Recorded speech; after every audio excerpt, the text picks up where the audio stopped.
today's episode, we'll also dive into the potential dangers of fluoroquinolones and confront the common misconceptions that natural supplements are always safe. Keep listening for a conversation that will challenge your assumptions and provide invaluable insights to your health journey. The Discovery Doc Podcast, where your journey to empowered, non-toxic living begins. Join me, Dr. CeCe, a doctor of nursing practice, self-proclaimed toxin tamer, and mama of four, alongside me, Annah Kate, your medical mystery overachiever. Together, we'll uncover the latest in functional medicine, debunk health myths, tame toxins, and provide practical tips for thriving in a modern world. Get ready to take control of your health with expert insights, raw stories, and actionable wellness strategies designed to help you and your family lead vibrant, toxin-free lives. Let's discover together. Welcome back to the Discovery Doc Podcast. We are here with our final conversation with Rita Rogers. We're going to really dive into it today. And we hope that you have learned so much in the last couple of episodes that have expanded your awareness and knowledge in all the things that we've talked about. And we are going to get right back in. Right back in. Another round. I had to cut off these humans last week because we were going to dive into this rabbit hole of greatness. So I actually want to start with what you left off with was AI. Because I think we can tie this into especially Christianity. Holy moly, there's so much to talk about there. So you left last episode talking about that we just need to be cautious with AI. Can you just elaborate on that a little bit and your thoughts there? Well, there's so many ways we need to be cautious with it. I believe, just simple things like, YouTube generating a reply for you to respond to somebody's comment, that's okay. But in doing so, do you even know what you were going to say? Are you going to be able to formulate those thoughts anymore? Or, would you have said something different? And you just think that's what you were going to say because AI generated, you're like, oh, that sounds like something I would say. There's ways we need to be cautious with it because it's going to come into our lives and take away our ability to discern reality. We need to be cautious with it because it's going to interrupt what we believe a human to be. What is humanity? What does it mean to be human? I think there's so many aspects because AI, augmented reality, or whether you're saying artificial intelligence, augmented reality or biodigital or transhumanism, all of those things sort of merge together. They mean slightly different things, but they merge together on the same plane. And I just think it's very scary because these overarching billionaire elitists kind of come in and they do their thing and we get distracted, and distracted's maybe not the right word because there's all these little fights we're having to make in our own lives for our own children, like medical freedom. That shouldn't even be a fight. If we had a philosophical conversation and had a basis for what it means to be free in America, we don't need to fight about this. We could be focused on these overarching issues that are coming and really already here, and be making decisions for how we want to interact with this new technology with our family before it's really in our faces and we have no quote choice. We always have a choice, but you know what I mean? When it's harder to make a choice. But it's something we need to be thinking about, but it's really hard to think about because there are all these other little things that we have to be thinking about in our day to day that shouldn't even be fights in the first place. Yeah. Absolutely. I think sorry, I went a lot of places there, but no, it's good. I think it's scary. I honestly think it's scary. I think it could be used for it's very scary to me. The optimistic part of me is yes, there are certain things that it could really be used for good. There are people hearing and seeing for the first time ever in their 100%. lives that it could be really used for good. My issue is the people who have control of it. Not all people are good. And so it can really turn into something that is evil. And that does take over what humanity is, what humanity means. I think you made a really great point to even these college students who are using Chat GPT. What is it? GPT. Thank you. I always want to say GDP, GPT, whatever. That's a thing too. I don't use it. Who are using it to write their papers or like just little things like that. I don't like in that moment. It's like, wow, I got out of writing, spending 5 hours on a paper because this thing wrote it for me and I just edited it. And at that moment in time, it seems like such like a nice relief. Or even content creators using it for their captions or whatever it is. Right now, it seems like such a relief of, I can do this in 20 seconds instead of actually putting the effort and doing it, 30 minutes. But where's the line there? You're right. Where does that take over? Like, well, these are not my thoughts. This is not what I would say because I'm not writing it, but hey, it sounds good. And that is a very, very slippery slope with our thoughts, emotions, beliefs. I mean, all of that. Well, AI is going to be like the internet. So we are the last generation that did not grow up on social media as a kid. So now these newer generations, they can't say that. So I can remember our house without a computer. I remember the first day we got a computer and the first day that we got internet. I remember that. Like, I lived in the 1900s. I've been through I know, but now, oh my gosh, kids will never know what it's like to they don't know what life without the internet is. And AI is going to be the same way. And there are really great parts of the internet. We are using a phenomenal part of the internet to do this interview right now and to post this interview to get to your listening ears for you to enjoy this in your own home.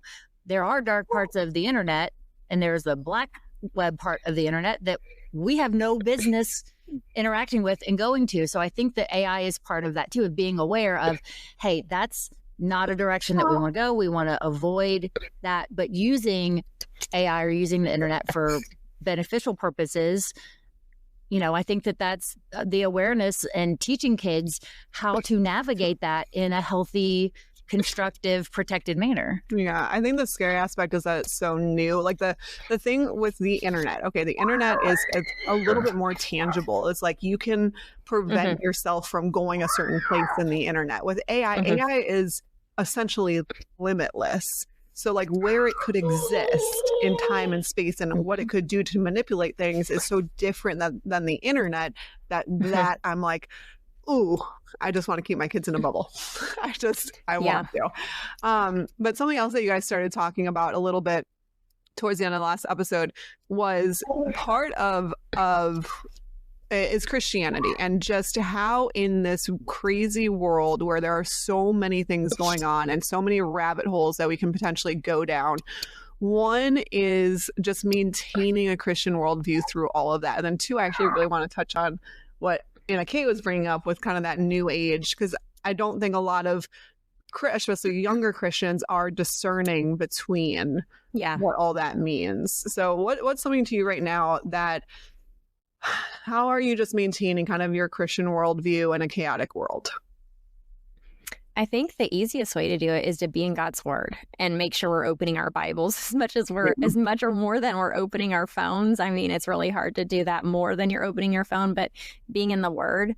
I think in America, really, like, we're a Christian society, like, is how we were founded. And so I think a lot of people take that for granted and think automatically they know what it means to be a Christian just because societally that's primarily what they see around them, promoted verbally at least. But I podcast with a gal from BC, Canada, and she is a Christian as well, and they're not as Christian nationally as we are. And yet I see the people that we have on from Canada tend to take their Christianity a little more seriously. And I think that when you live somewhere that it's a little less prevalent, maybe you take it a little less for granted. So I would say being in the Word is one, knowing that you actually should be opening your Bible and reading God's Word and not just relying on your pastor to relay to you what it means, because a lot of churches, let's be honest, are not biblically based anymore. But also just, discernment, going online and knowing that you're receiving good, solid information, and knowing that just because you hear someone say God or Christ, they don't necessarily mean the same thing, because I do think a lot of people are being deceived, right, by New Thought and New Age, which are two different things. But falling into these camps and not really... And the medical freedom movement is one of those where there is a lot of that. I keep hearing people say divine femininity. And like, I watch my Christian friends go ahead and like the posts and, you know, fall in line with that. And I'm like, well, divine femininity, what does that mean? And, you know, let's unpack that a little bit, because we are not inherently divine. You know, we have the ability to ask the Holy Spirit, you know, into our heart, and you know, we have the ability to carry God with us, but we ourselves are not little Christs running around. I am not sovereign. I do not want that responsibility. Yeah, so it's just no. It takes discernment, but in order to have discernment, you have to have a foundation, and you can't just wake up one day and have a foundation. You have to build that. Yeah. So biblically based, there's a truth that is God, and if you're in your Bible, you understand what that truth is. And so when people say, oh, well, this is my truth, I'm like, okay, well, then that's why, because your truth is not the truth, because there is one truth and one way to the Father, and that is Jesus Christ, like, period. And Christ is a title. It is the, so Jesus is, you know, the Son of God, and Christ, Messiah, the last king of the final kingdom. That is a title. That is not, so there's not an Annah Kate Christ. There's not a CeCe Christ. Right. Jesus Christ is not his name. It's Jesus, the king, the final king of the final kingdom, period. That's a title. Like, you can't. So, and this is where that new thought gets in of, oh, well, I'm going to have my own sovereignty, or I'm my own Christian, or I have my own faith, or I have my own belief system. And it's like, well, you either have the relationship or you don't. There's not an in between. And if you are in that relationship, I'm getting on my preacher box right now. If you are in that relationship, go for it.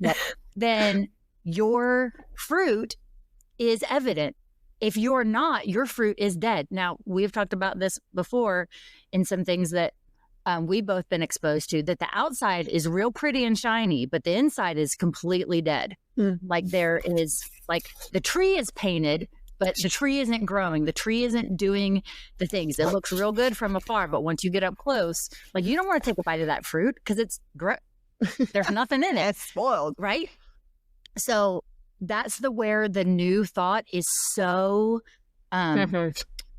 intertwined with Christianity. And if you don't know the difference, it sounds real good, because lots of new thought leaders talk about God and talk about, you know, the universe and the outside sources. And there is something bigger than us. And, you know, there is an ever after, but it all gets diluted and commingled. And it's just, if you don't know what the truth is, how do you discern? Yeah. How do you discern? And how do you know that, like, you know, we were talking about this, having a prayer life and meditating on the word of God is different than meditations and affirmations and prosperity gospel and all of that, because that is all self. That is not focused on God.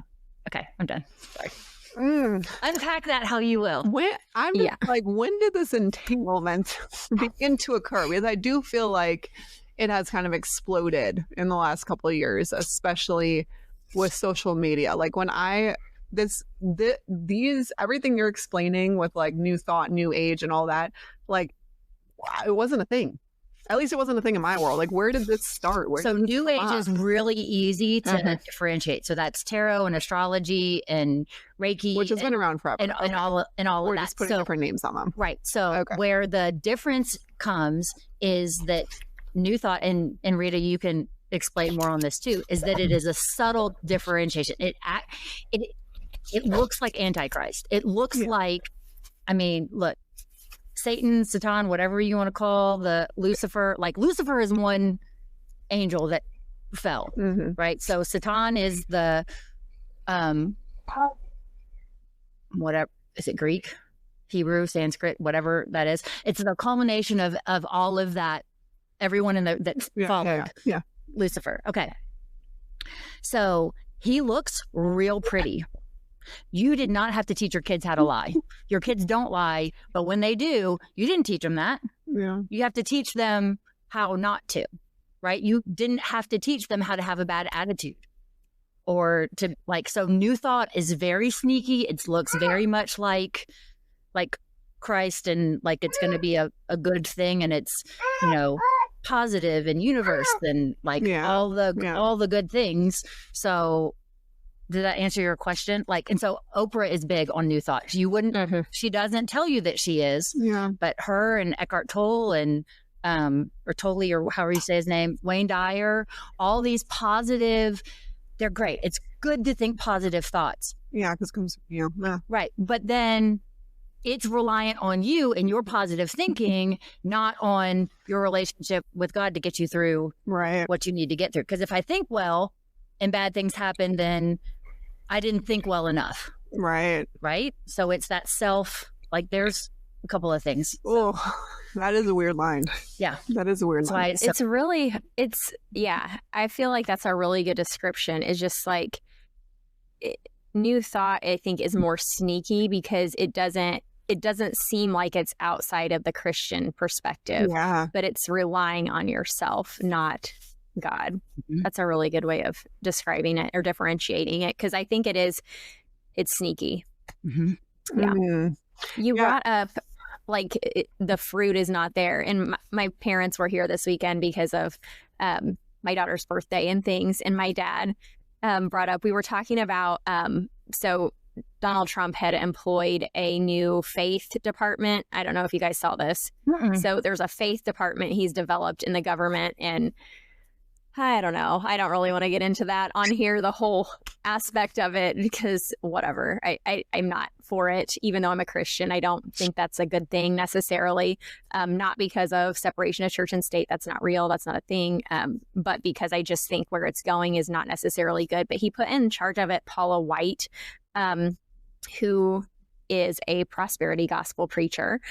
She has a whole section on her page about first fruits, and you're going to have a blessed year in 2025 if you give $2,025 and all of this stuff. It's really dangerous. Mm-hmm. But anyway, when my dad and I were here talking about that and just kind of going back and forth, and I was saying something to him. I can't remember exactly what he said, but he said we are called to be fruit inspectors. And I'm like, oh, that's such a good way of putting it. We should be fruit inspectors. We should see the fruit of people's lives, especially the people we're looking to preach to us, and inspect that and see if it adds up and lines up with the Word of God. Mm-hmm. Yeah. And that's a really good way to discern what we're seeing in the world and see if that's something we should be following or not. Yep, which is why you should be in your word. So when these things come up, you can push back and ask the question. And if you get blown off or get a funny answer. So here's the thing. It's the measuring stick. Yeah. If you aren't in it, you don't know what you're supposed to be measuring up against. Mm-hmm. And when you ask questions, demons get angry. Have you ever noticed that? Mm-hmm. Yeah. Friends, people that if they have this New Thought belief system and you ask a question that triggers their demon, that demon gets real uncomfortable and they get agitated. And it's not them as the person, it's the thing that they fellowship with. Oh my God. Depends on where you have your focus and where you have your relationships. Yeah. If Ava is 15 and she's hanging out with her gymnastic athletes and they're all eating well, they're sleeping, they're doing all the things, they're getting their homework done, versus she gets a new group of friends that don't go to school, they experiment with other things, they eat red food dyes and sugar and drink soda, she's going to have a different personality because of who she's fellowshipping with. Yeah. That makes a huge difference. Yeah. And the measuring stick is why sometimes I will have conversations with you and it's what kingdom are we building? Yeah. It's okay to have the conversations and talk about things, but really at the end of the day, as Christians, where do we fall? And I'm not saying that we're perfect and that our specific view is the one and only right one, but we both have personal relationships with Jesus Christ, and that's where the line is drawn. Yeah. At the end of the day. It is. I just think it is so easy, especially I think for like your mid 20s, maybe like new moms who are like just, I mean, on social media so much. I can like, I don't pay attention to it is my thing. It's like, I'm so strong. Yes. One, I'm too busy, but two, I'm too so strong in my faith that like, I don't pay attention to anything. Like, I don't know. I pay attention to the truth and the word, and that's it. And everything outside of that is noise. That's easy for me. That's my default. But I think that it is so stinking easy to be part of that and not know it. And that's where the danger lies, is like, even if, you know, even with when we were at a gymnastics competition yesterday, one of the moms who they're Christian, and they're talking to their daughter beforehand, and they're like, hey, envision it, like it will happen if you envision it, like, you know, think to your thoughts, like, hey, it's going to go this way, and then it will go this way, because she was scared of falling, and then she did fall because it got in her head that she was going to fall. So her parents were like trying to have a teaching moment to say, hey, like our thoughts are kind of change reality, and like your thought to go up there and you say, hey, I can do this, I'm going to do it, and then it will happen. When Ava leaves us, we say, hey, who's got your back? And she says, God. And that's it. You know, like that is what our focus is on. But in that moment, like those parents are not thinking all of this. They're just thinking, hey, I'm encouraging my kid. And think positively, which is not a bad thing. That's where it gets so hairy, and where I feel like people can think that they are doing good. And then they hear a conversation like this and they're like, well, dang. Yeah. Like, so we're called to take every thought captive, right? That's I don't remember the verse off the top of my head, but he's asked us to take every thought captive, which means when we have a negative thought about ourselves or someone else, or are frustrated or whatever, then we take that thought and give it over to God and say, hey, I clearly don't know how to handle this with my emotions. What perspective? How do I love people the way you love people? Help me do that. Help me go through this emotional thing that I don't want to carry anymore. Like, I do that all the time. I'm like, hey, I raise up my right hand and hold God's left hand, because I'm not on the right side of God. I'm on the left side, right? And say, hey, Dad, I need help. Like, I cannot do this. I'm going to crawl up in your lap and I'm going to cry. I'm going to have a snack and take a nap, and then go to rest.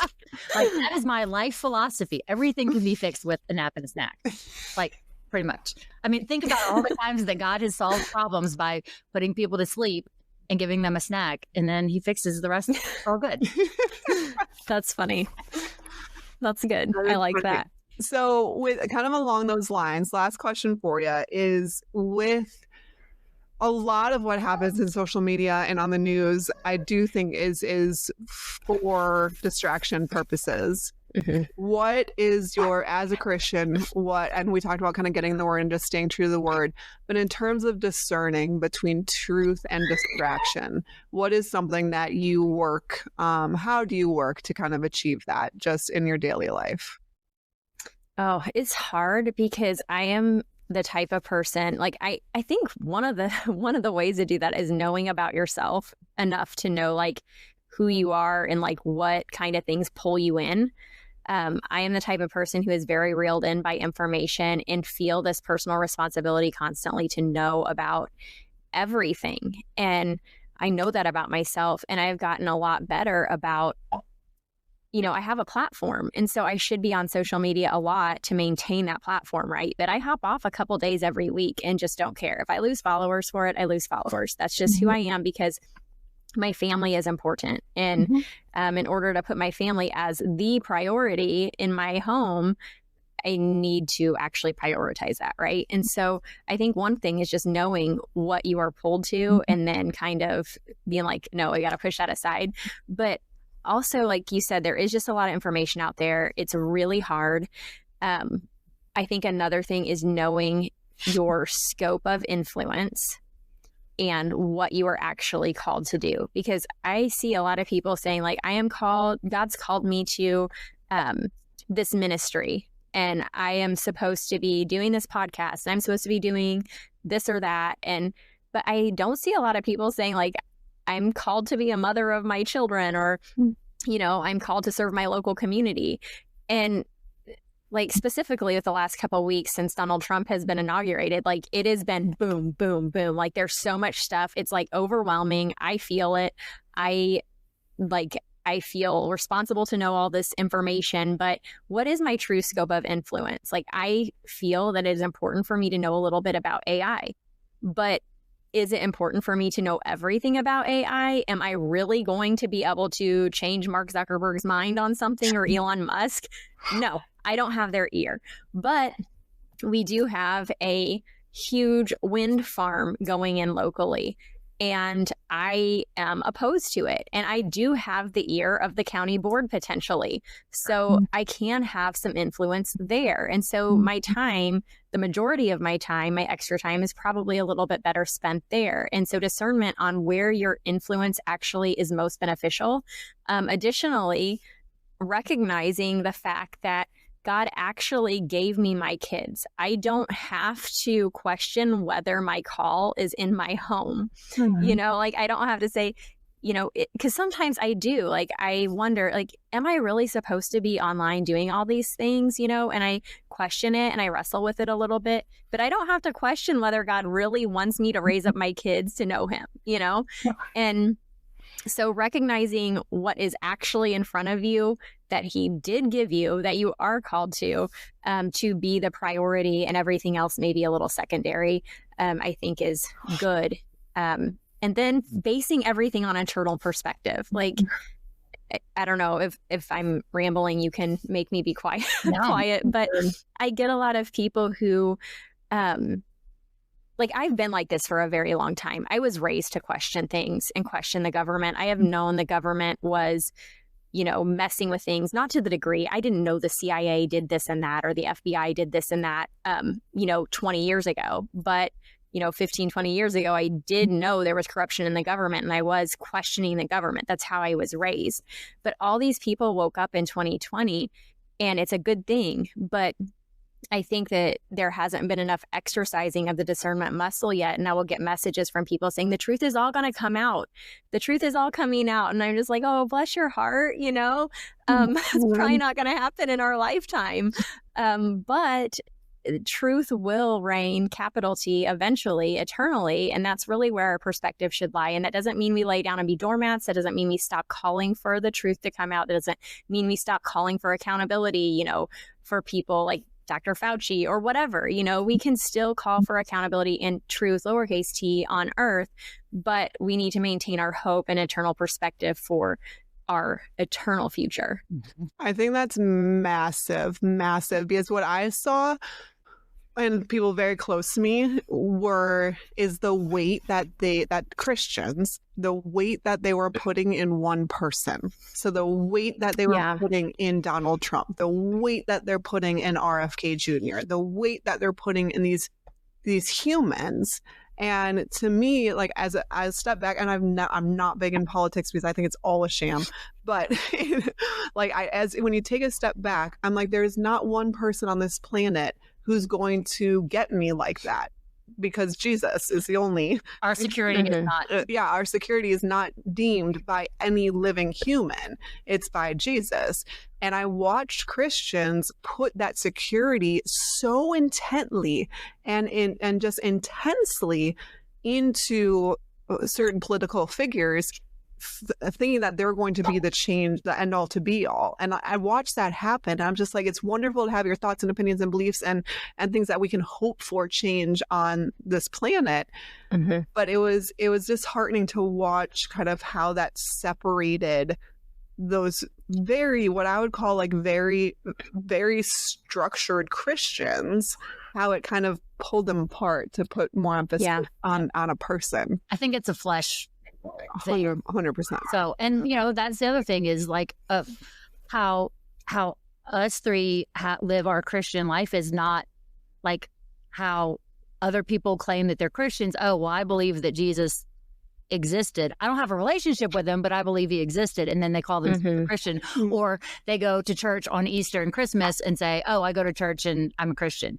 Well, there is, back to that ladder, there's differentiations of like, you know, again, going back to being known by your fruit. You can say one thing. I clearly in the last 4 years. You can identify as anything that you want to. Doesn't make it true, but you can identify as whatever you want. So, which is why it's so important as us, for Christ followers, as disciples of Jesus, not just the term Christian. Like, so pagans gave followers of Jesus the name Christian. Christians didn't call themselves that. They called themselves disciples of Jesus. And Christ was a title given, and Christians was a title given. So knowing where you lie on that, it, again, is part of that. Am I really a Christian? Is this new thought? Is this like just, am I spiritual or religious? Or am I just saying it to say it? Right. So there is difference between spiritual and religious and having a relationship. And having that relationship is key. If you don't talk to your Father, to your Savior, you don't, how are you going to know? And that's a personal thing, right? So, okay, Rita, I do have another question. You and I have talked a lot on this episode, but Rita, if you could take your entire scope of knowledge, and if our listener walked away with one thing, what would be the one thing that from your life experience you would want them to discover? Like, do the shortcut, tell them the one thing that you would want them to discover. Oh my gosh, this is really hard. I don't know. I guess, I don't know. This is a hard one. One thing that I want, I'm sorry. That I want some, no, it's okay. But it's hard because I just don't feel like, I feel like when I talk to people, they come away with some kind of wisdom and they're happy that we had a conversation, but I never feel like the person that is, I never feel like that type of a person. Does that make sense? Like, I don't feel like I am capable of imparting some kind of like wonderful wisdom on people. Like, I just don't ever feel that way about myself. But I would say realizing that we have massively overcomplicated life and at the same time oversimplified things. Let me explain that a little bit. So I think that online, social media and things has oversimplified life in a way that we have lost the nuance in conversations. Simple things like, CeCe, you were saying that like people have placed their trust in one man or Donald Trump. And I have been accused of little things like that. Just if I say something online in a 30-second clip, people will accuse me of this overarching broad statement when they don't know any of the nuance in my personal life or my personal beliefs. They've never met me before, heard anything I've said. Like, we've lost a lot of nuance. But at the same time, we've overcomplicated things by removing a foundation. And so I think if people could come away with one piece of knowledge, it would be stop listening to all these talking heads and all of this noise so intently and focus in on having a foundation for every area of your life, your health. If you just have a foundational belief system of what God made, simply, simple ingredients, moving, all of those things that are unchanging, that will always be good for us, barring the fact that we aren't robots someday. I'm just joking. But that's always going to be true. That's a foundation that's unchanging, that if you just have that for your health, you don't have to discern all these things so hard. Like, people talk about Botox, implants, birth control, pharmaceuticals, all these things in separate buckets. But if you just have a foundation, you kind of can look at things without so deeply having to research on every little aspect. Okay. Foundation for your faith life. If you have a foundation for your faith life, you have a measuring stick and you don't have to so deeply go into every little thing. Like, are crystals bad? Is new thought bad? Are all these little things bad? You have a foundation, you can measure up, and you don't have to waste so much time researching. I don't think God designed our lives to be so incredibly complicated, and I think we've done a lot of that on our own. And so I would say simplify things where you can and add some nuance in where there needs to be. That's a beautiful discovery. That's great life advice. I love that. Thank you so much, Rita, for joining us. I've thoroughly enjoyed the last couple of weeks of conversations that we have had. And I hope just anyone listening in, the point is always just to empower y'all with knowledge, with education, with tools, with anything that can help make your day-to-day a little bit less complicated. So thank you so much, Rita, for joining us. Yes. Oh, thank you so much for having me. All right, Rita, where can we find you on the internet, the interwebs, the social media, all the things that we were just talking about? Where can we connect with you and learn a little bit more about exactly what you do? Okay, social media wise, you can find me at Rita Rogers Co. on Instagram, and Boom Clap Podcast is our podcast Instagram page. And then I have a website, ritarogersco.com. I'm starting to write a bit more again because I think long form is, needing a comeback. So I'm writing a bit more and emailing a bit more. And then the Boom Clap Podcast, we also record and put out wherever you listen to podcasts. We have YouTube now as well. So thank you so much. Amazing. Yeah. Thank you. And we'll make sure all of that is linked below. So leave us a question, a comment. Let us know your aha moment from listening to this episode. This one went a little off topic than we normally do, but I think that it is a needed conversation. Totally warranted. Yeah. And we can dive into that in the future if that's something that y'all want us to discuss or ask us questions. We are happy to go down that road for sure. So again, thank you, Rita, and go follow her and do all the things on the socials and the interwebs and be friends with Rita. She's the best. Knowing the problem is only half the battle. Now let's talk about solutions. Today, we're sharing simple, effective ways to ditch and switch fluoroquinolone. I want to put that floxin in there for some reason. Fluoroquinolone. We're going to teach you your alternatives, tell you a little bit more about some healthier, safer choices. Yes. So number one is be informed. Be informed and an advocate for yourself. So we've said this so many times, but the ending of fluoroquinolone is Floxacin. Okay. So if you see the word floxacin, you know that is a broad spectrum antibiotic that belongs to the fluoroquinolone family. And you know that we are going to ask questions because of all of the very severe potential side effects that can occur and the black box warning that the FDA put on that medication for that reason. So first and foremost is be informed. We went through the possible adverse effects. That is half the battle, understanding and again, potentially severe adverse effects that can happen from fluoroquinolones. Always ask if other safer antibiotics can be utilized first. You can't tell me again unless it is a life-threatening situation where you are septic, in which case we wouldn't be asking these questions. Doctors would just be doing, right? And that is okay.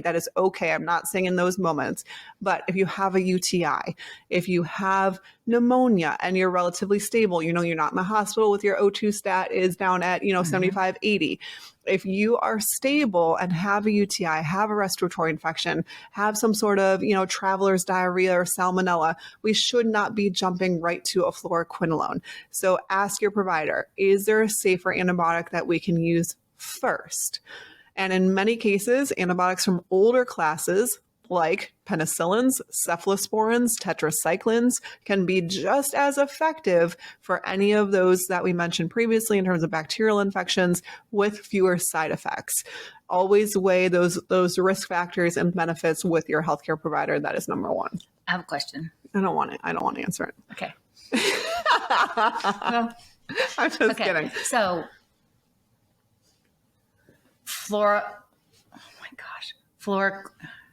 I want to put those two words together. What?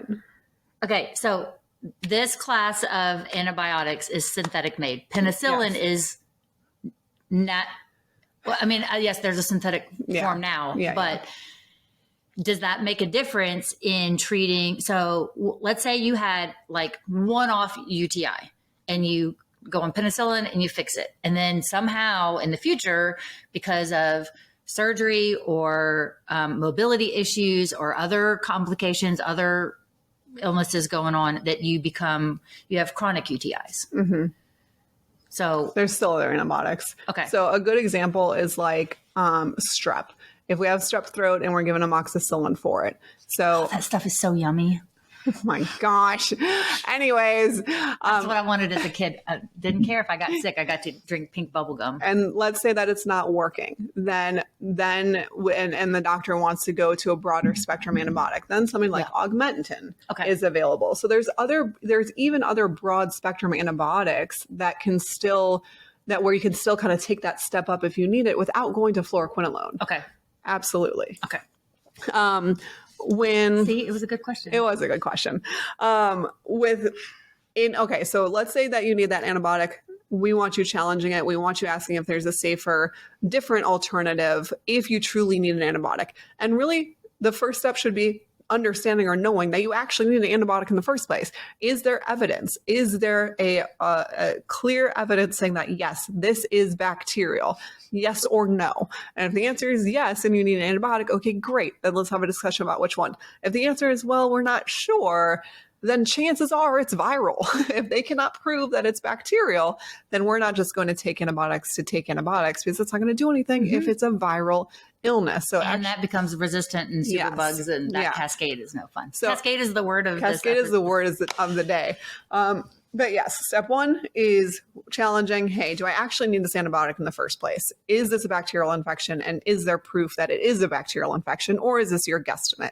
Educated guesstimate. I don't want to be disrespectful. Ask the questions, do the research, but make an informed choice. Yes. It's your choice. And then number two, is there a safer alternative? Number three, of course, is doing, okay, what can we do outside of an antibiotic to help support our immune function rather than relying on an antibiotic when, again, most things that we encounter are viral? What can we do to just boost our immune system?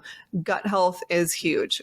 Our immune system starts with our GI tract. So taking care of our gut health, making sure we're rotating our probiotics, increasing the diversity of our gut microbiome, having some spore-based probiotics in there, which get down to release all the endotoxins within the small intestine. Those are very different. So something like Saccharomyces boulardii is highly effective at eradicating something like strep because it actually can kill the bad bacteria, whereas other probiotic strains are not meant to kill anything, but they're meant to kind of like bring up your flowers and just help to, water your flowers. So getting a good kind of diverse range of probiotics in there, spore-based versus just kind of your normal ones, along with some immunoglobulins, something like Mega IgG by Microbiome Labs. That really helps just the integrity of your gut microbiome, decreases the permeability, helps to improve your immune function by giving you all those little fighter pilots.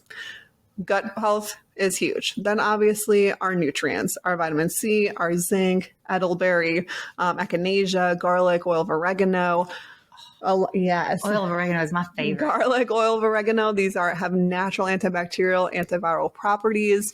Echinacea, elderberry, immune boosting properties that can help fight off infections naturally. Vitamin C, zinc, obviously high doses of those, as well as your vitamin D, is really important for just helping to bolster your immune system. If you do not have oil of oregano in your ready to go pantry all the time, that's one that you need to add. So it acts like I'm not a doctor, if she can clarify this, but it is antiviral and antibacterial. So it is a first defense antibiotic. So when you're coming down with a cold or a flu or the aches or whatever, throw that in. It's oregano. It's not like the contraindications, like it's not going to mess with anything. It doesn't have blood thinning properties like vitamin E does or something like that. So it should be relatively safe from a holistic nutritionist perspective. That is one that you should have in your pantry all the time. During the cold and flu season, like when we go to my dad's big event, I put my dad on it like a couple of days before. He goes through it through his event. This was the first year that he was not like deathly ill and coughing by then, because he's around hundreds of people. Hundreds of people, shaking hands, hugging people. Like it's all their family. It's all great.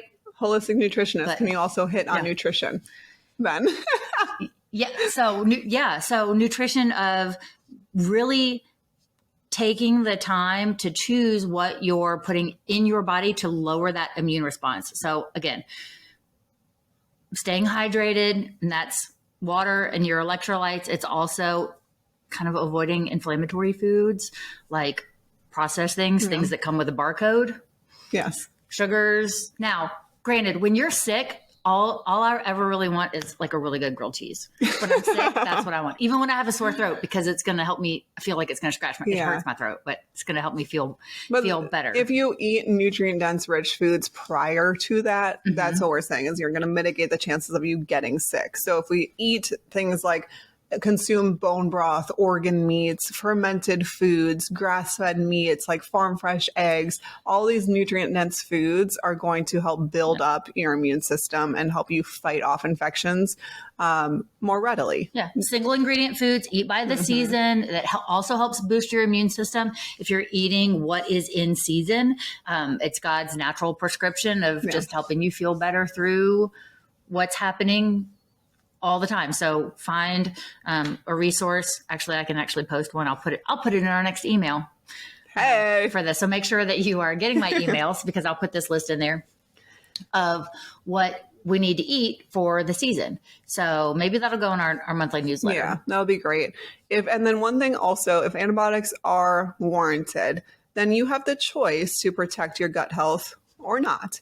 We know that antibiotics come in and they eradicate the good bacteria from our GI tract. So be preventative there. If this is a bacterial infection and if an antibiotic is warranted or needed, okay, so I'm doubling up on my probiotics. I'm taking my normal one in the morning, and then that spore-based one, I like Restore Flora by Microbiome Labs, but any Saccharomyces boulardii, I'm taking that one at night. I'm also taking something to mitigate the ability for the opportunistic organisms to overgrow, like Candida specifically.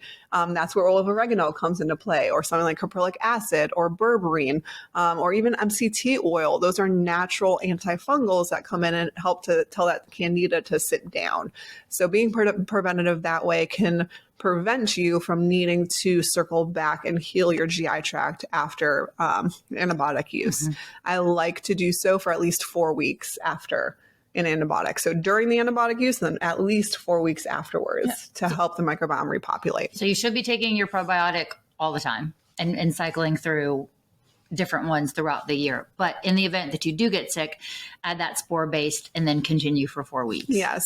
And the other, I like this, the antibiotic stewardship. So I named it that because we often, so healthcare providers will run into the issue of saying, well, the patient just wanted an antibiotic. The patient just wanted a quick fix. I'm so against that. I'm sorry. It is my license. It is my name going on a prescription. I love you, patients, but you're not going to con me into writing a prescription for something that is not medically necessary. So first of all, I'm sorry, healthcare providers that feel that way. You should never be bullied into writing a prescription when it is your name and your license on the line. Anyways. This is why antibiotics aren't over the counter. You have to have a prescription. Exactly. So number two is if you have a viral illness, you are not going to convince me to write you an antibiotic because it's not going to work. So I'm actually doing more harm than good. But as patients, you guys can help be part of that solution. And if your doctor says, hey, this is viral, you don't need an antibiotic because it will not work, we need to be receptive of that and not push that problem and be like, well, I just want something now. It's not going to work. So you wanting to fill an antibiotic is, I understand the mental aspect of it of, hey, I'm picking up something from the pharmacy. It's going to help me feel better, but it's not if it's viral. Right. So listen to kind of all the other natural agents that we can do to help get you through that viral illness faster instead of pushing to grab that antibiotic because now we are contributing to the resistance factor here.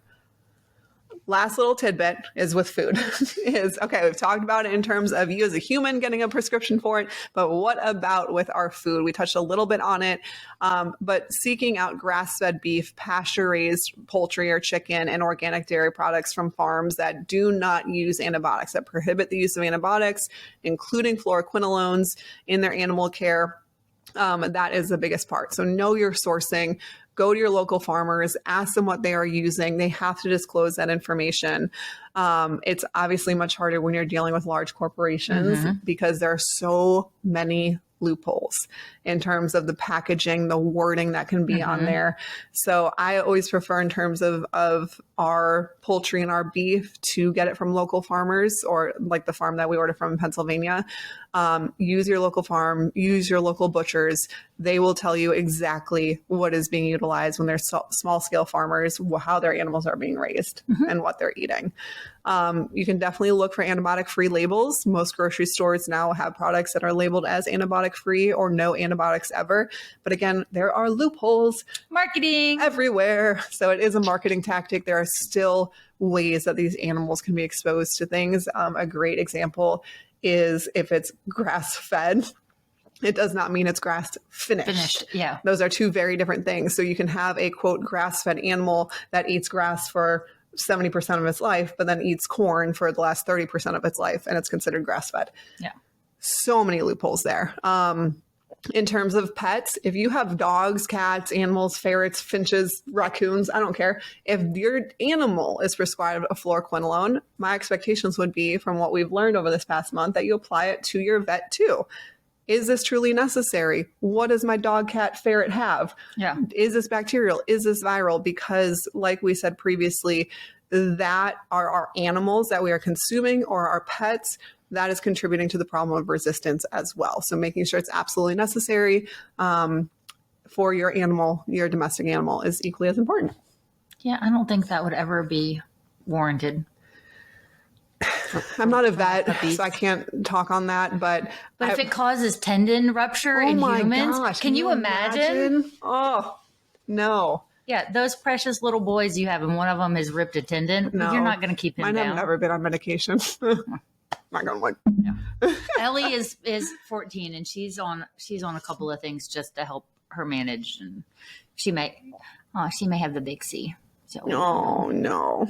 But we're gonna make sure that she's happy and healthy and go through. But she's 15. I'm not spending $5,000 and putting her through all this stuff for.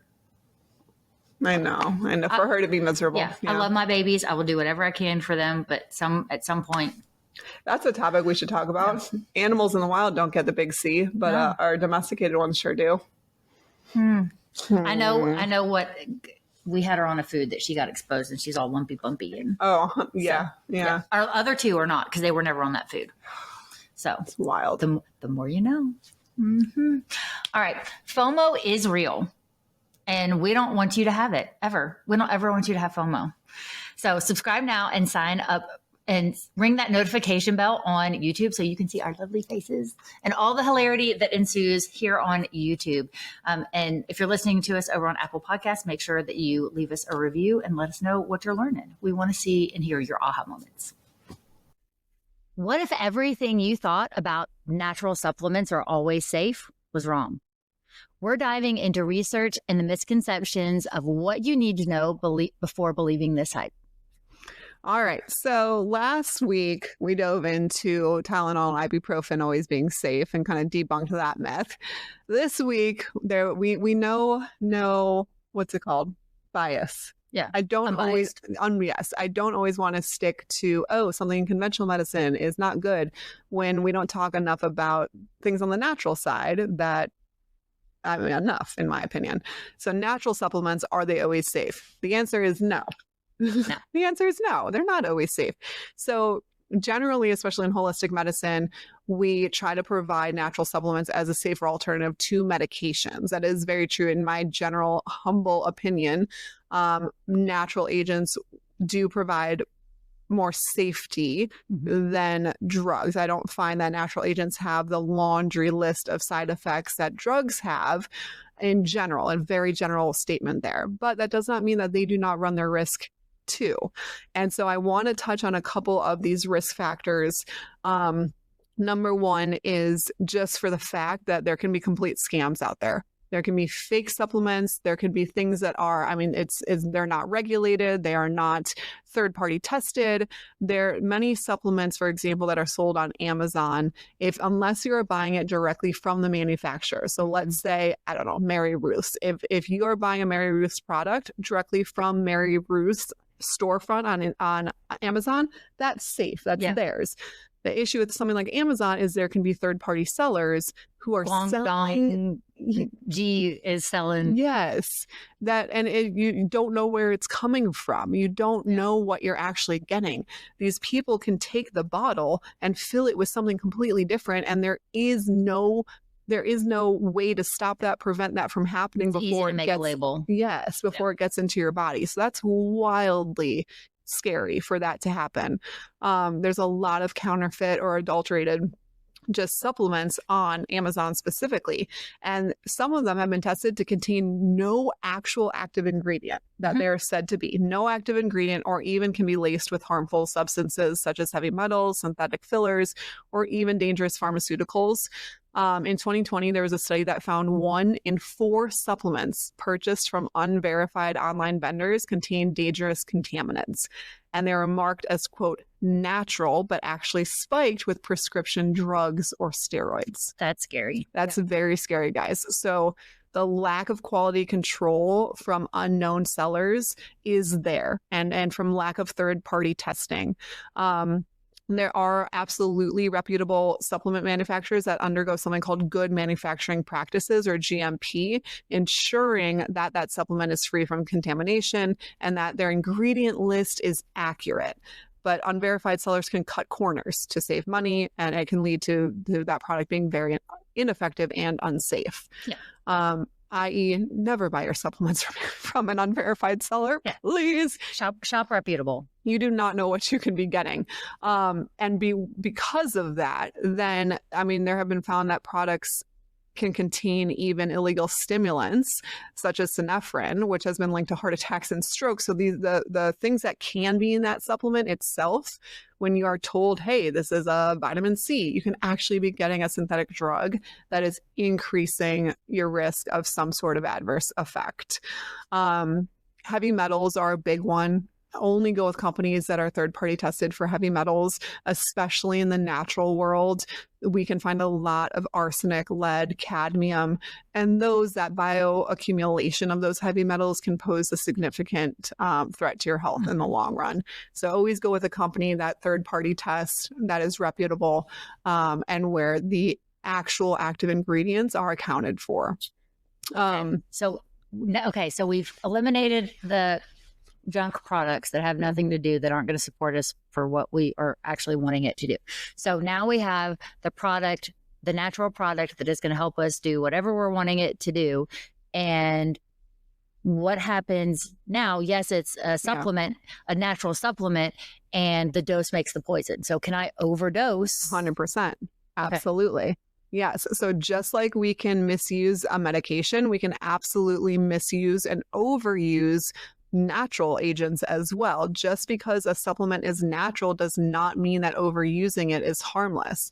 So, I mean, this is a kind of frou-frou example in my opinion, but like magnesium is a good example. Everyone knows magnesium. Magnesium is wonderful. There's multiple forms of magnesium that are great for anxiety and for constipation and for just feeling calm.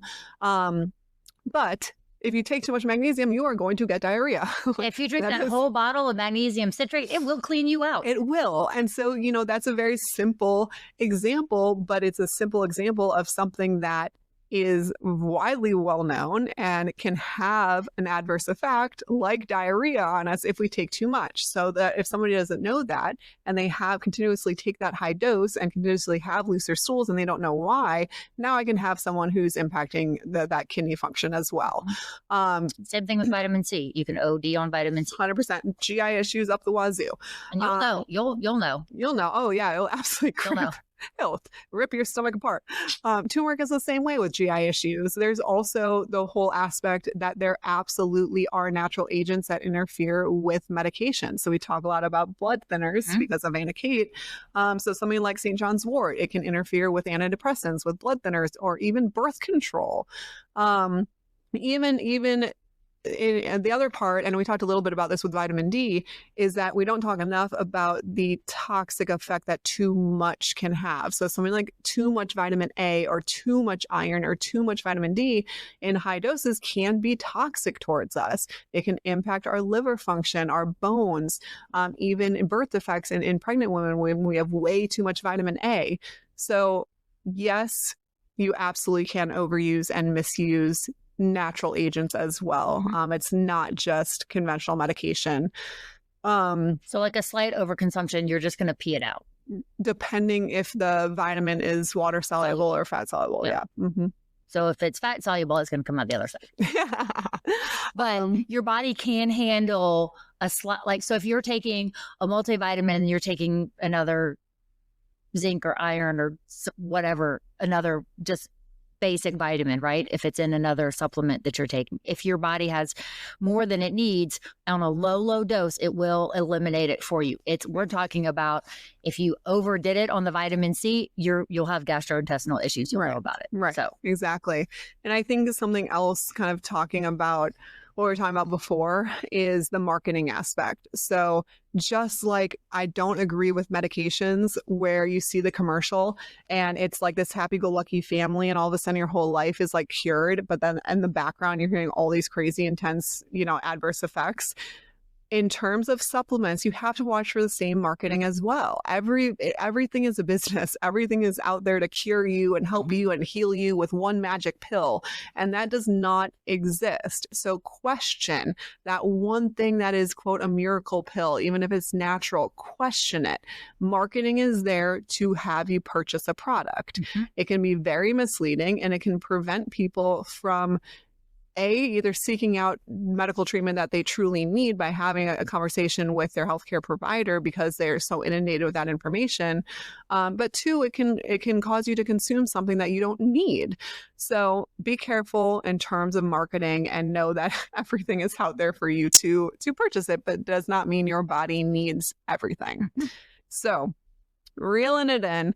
One, we want to make sure we are buying supplements from trusted, reputable companies that have third-party testing and clear, transparent information about their sourcing, their manufacturing process, and their ingredient transparency. So that's a big one. Two is understand what you're taking, why you need to, if you need to be taking it. And that you can either do yourself if you are, into doing research and kind of know your body really well. If you're not, then talk to your healthcare provider. Not everything we see in a commercial or, even in the natural world, do we need specifically. So consult with your healthcare practitioner before going on a rampage of purchasing all these supplements that you might not need. And then lastly would be absolutely avoid impulse buys from unverified online vendors. There are so many impulse buys because of something we saw on TikTok or something that's trending and, hey, I need to take that. And reviews can also be completely they can be paid for. So don't always believe the thousands of reviews that are like absolutely magical unicorns and rainbows. Look for certifications like USP, which is United States can you say that word? Pharmacopoeia. Thank you. Or NSF, which is international, for peace of mind regarding the supplement's quality. So don't buy it off a TikTok shop. It's not. Please don't. It's not for your medical. It's not for your health. 90% probably not. Yeah. So, but until next time, let's discover together. We hope you enjoyed today's episode. Take this knowledge with you and don't hesitate to share it with others to raise awareness and promote well-informed decisions. Join us again for a more engaging discussion that dive deep into the crucial health topics that empower you to make the best choices for your well-being. Stay curious, stay informed, and stay tuned. Before diving deeper into the wellness world, let's pause for a quick disclaimer. The information shared on this podcast is for general informational and entertainment purposes only. While we love being your Discovery Doc allies, we're not here to replace your doctor or healthcare provider. Consider us your fellow health explorers, sharing our findings as we uncover the mysteries of well-being. Always consult with a qualified medical professional before taking any action based on the content of this podcast. Just like an archaeological dig, this disclaimer may change occasionally, so be sure to check back for updates. Stay healthy, stay curious, and keep exploring with the Discovery Doc.